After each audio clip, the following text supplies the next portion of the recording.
मेरी एक आदरणीय हमारी संसद ने उन किसानों की मांगों के बारे में ये कहा कि ये तो 100-100 रुपए के भाड़े पे लाए हुए लोग हैं। मेरे को शर्म आती है इस बात। वो किसान और आज वो किसान दिल्ली के बॉर्डर अपनी बात सुनाने के लिए दिल्ली आना चाहता है। क्या दिल्ली देश से अलग है?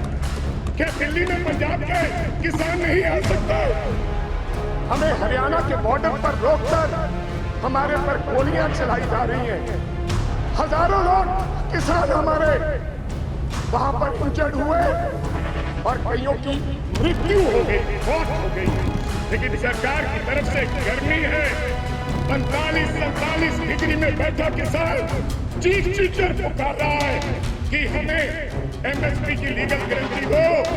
हमने दिल्ली जाना है, लेकिन उनको देश है हरियाणा की पुलिस को।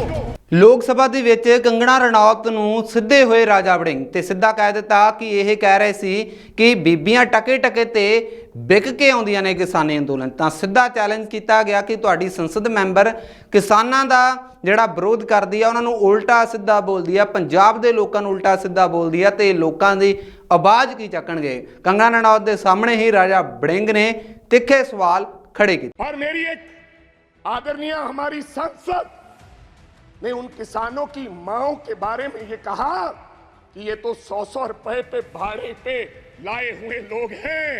मेरे को शर्म आती है इस बात। वो किसान और आज वो किसान दिल्ली के बॉर्डर अपनी बात सुनाने के लिए दिल्ली आना चाहता है। क्या दिल्ली देश से अलग है? क्या दिल्ली में पंजाब के किसान नहीं आ सकते? हमें हरियाणा के बॉर्डर पर रोककर हमारे पर गोलियां चलाई जा रही हैं। हजारों लोग किसान हमारे वहां पर इंजर्ड हुए और कईयों की मृत्यु हो गई, मौत हो गई। लेकिन सरकार की तरफ से गर्मी है। 45-47 डिग्री में बैठा किसान चीख कर पुकार रहा है कि हमें एमएसपी की लीगल गारंटी दो। हमने दिल्ली जाना है, लेकिन उनको आदेश है हरियाणा की पुलिस को। यह देश के गृह मंत्री के द्वारा दिया गया आदेश कि पंजाब का अगर कोई व्यक्ति दिल्ली की तरफ किसान मुंह करेगा तो गोलियों से उसको मार दिया जाएगा। ऐसा हमारे साथ व्यवहार हो रहा है। सभापति साहब, आज बड़ी बड़ी बातें की गई। आदरणीय मंत्री महोदय कहे कि हमने एमएसपी दी है। एमएसपी आपने दी है। 1967 में कांग्रेस की सरकार ने किसान के लिए एमएसपी दिया था। जब देश भूखा मर रहा था तो पंजाब के लोगों ने, इन किसानों ने, देश के किसानों ने देश के लोगों का पेट भरने का काम किया। आज कोई आसान नहीं कर रहा कि हम उनको एमएसपी दे रहे हैं। किसान लीगल गारंटी मांगता है। सभापति साहब, मंदिर बांटा, मस्जिद बांटी, मंदिर बांटा, मस्जिद बांटी, बांट दिया भगवान को। वो शर्म करो बीजेपी वालों, मत बांटो इस देश के बोले वाले इंसान को, मत बांटो इस देश के बोले वाले इंसान। नहीं, गलत क्यों?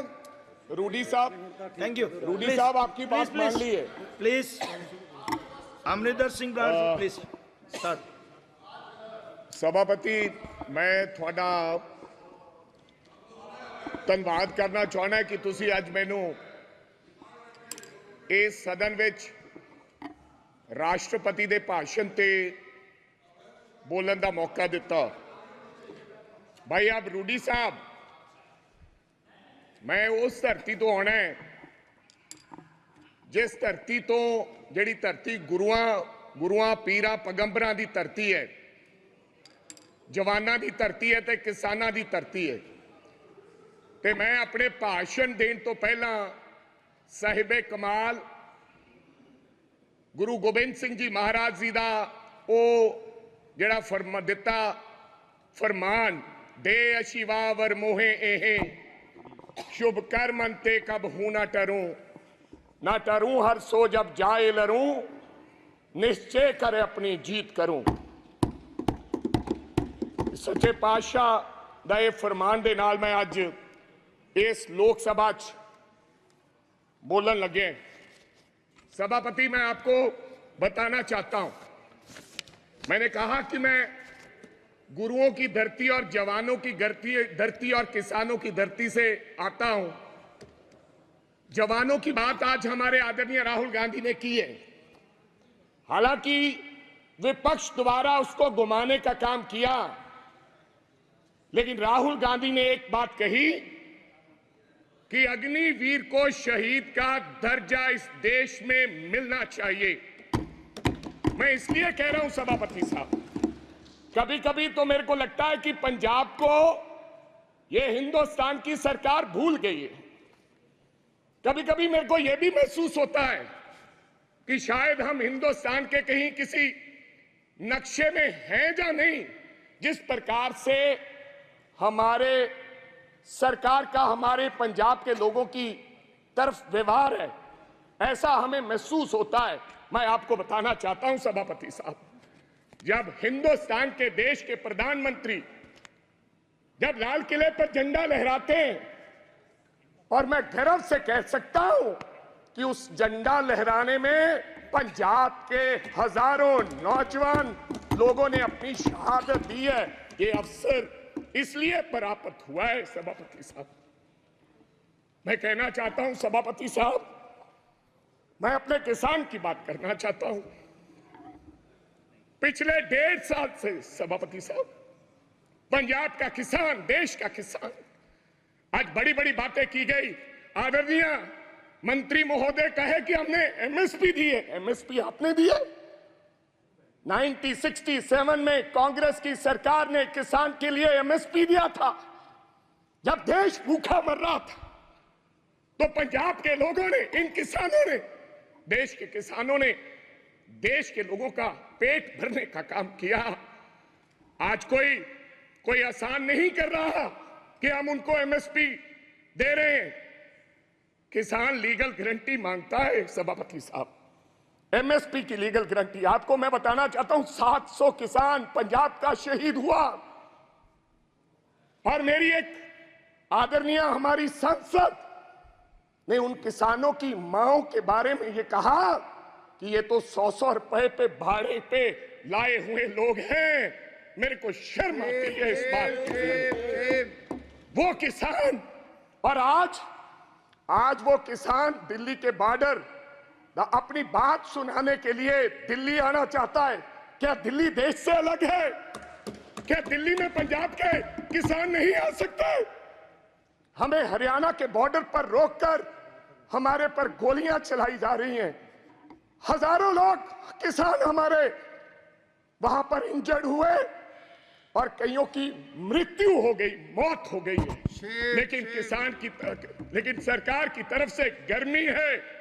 45-47 डिग्री में बैठा किसान चीख कर पुकार रहा है कि हमें एमएसपी की लीगल गारंटी दो, हमने दिल्ली जाना है। लेकिन उनको आदेश है हरियाणा की पुलिस को, यह देश के गृह मंत्री के द्वारा दिया गया आदेश, कि पंजाब का अगर कोई व्यक्ति दिल्ली की तरफ किसान मुंह करेगा तो गोलियों से उसको मार दिया जाएगा। ऐसा हमारे साथ व्यवहार हो रहा है सभापति साहब। ये हालात है। आप कहते हो किसानों को, आपने किसान निधि योजना में आपने बड़ा कोई इनकलाब खड़ा कर दिया। आपने कहा कि 3,20,000 करोड़ लोगों को हमने 20,000 करोड़ दिया है किसान निधि योजना के तहत। मैं पंजाब की बात बताना चाहता हूं। आंदोलन के बाद हमारे साथ किस प्रकार का व्यवहार हुआ। 2019-20 में 23 लाख लोगों को किसान निधि योजना का फायदा मिलता था। जब हम आंदोलन किया, सरकार को काले कानून जो 3 बने थे वो सस्पेंड करने पड़े, वापस नहीं लिए। तो इन्होंने कहा कि अब इनकी निधि योजना बंद करो। 2023 और 24 में ऑन रिकॉर्ड बोल रहा हूं, फ्लोर ऑफ द हाउस, 8,56,000 लोगों के किसान निधि योजना से नाम काट दिए गए, ये छोटी बात नहीं है। और कहा गया कि इनके कागज इनकम्प्लीट थे, इसलिए हमने इनके ये खाते काट दिए गए। तो पहले आपने कैसे दे दिए 23.5 लाख लोगों को? मैं चलो ज्यादा कुछ ना कहते हुए मैं आगे एक बात और करनी चाहता हूं सभापति साहब। ये किसान का हाल है, मैं बताना चाहता हूं। अभी मैं पेज नंबर 19 पे पढ़ रहा था कि ये भारतीय न्याय संहिता यानी कि penal code will come into force in the country from the 1st of July, लोगों को इंसाफ देने के लिए। और देश के गृह मंत्री ने लॉ एंड ऑर्डर की बात कही कि पंजाब में लॉ एंड ऑर्डर की स्थिति ठीक नहीं है। आज से 4-5 महीने पहले मैं आपको ये कहना चाहता हूं, आप लोगों को जस्टिस देने के लिए ये लॉ लेकर आ रहे हैं। आप कभी पाकिस्तान की बात करते हैं, कभी चाइना की बात करते हैं, कभी कुछ और कहते हैं, लेकिन मैं आज इस सदन में एक बात कहनी चाहता हूं। सभापति साहब, हमारा एक साथी था, उसका नाम था सिद्धू मूसेवाला, एक कलाकार था, दुनिया में उसका नाम था। चाहे तमिलनाडु हो, चाहे महाराष्ट्र हो, चाहे केरला हो, चाहे न्यूयॉर्क हो, उसके गाने पर दुनिया झूम उठती थी। और मैं ये भी कहना चाहता हूं सभापति साहब, टाइम स्क्वायर न्यूयॉर्क में हर तीसरे दिन सिद्धू मूसेवाला बजता है। बिलबोर्ड दुनिया के 100 गाने, उनमें से सिद्धू मूसेवाला हर रोज पहले, दूसरे, तीसरे नंबर पे वो व्यक्ति रहता है। उसके साथ हुआ क्या, मैं आज इस सदन को जानकारी और बताना चाहता हूं आपके माध्यम से। क्या हुआ 28 साल के नौजवान के साथ? हम नेशनल सिक्योरिटी की बात करते हैं, आप कहते हैं हिंदुस्तान में परिंदा भी पर नहीं मार सकता। आप ये कहते हैं कि हम हैं, चिंता मत कीजिए। लेकिन क्या हुआ, नौजवान 28 साल के नौजवान को गोलियों से मार मारकर 10 गोलियां मारकर दिन दहाड़े मार दिया गया। और मारा किसने? सभापति साहब, बहुत से लोग मारे जाते हैं, मारा किसने?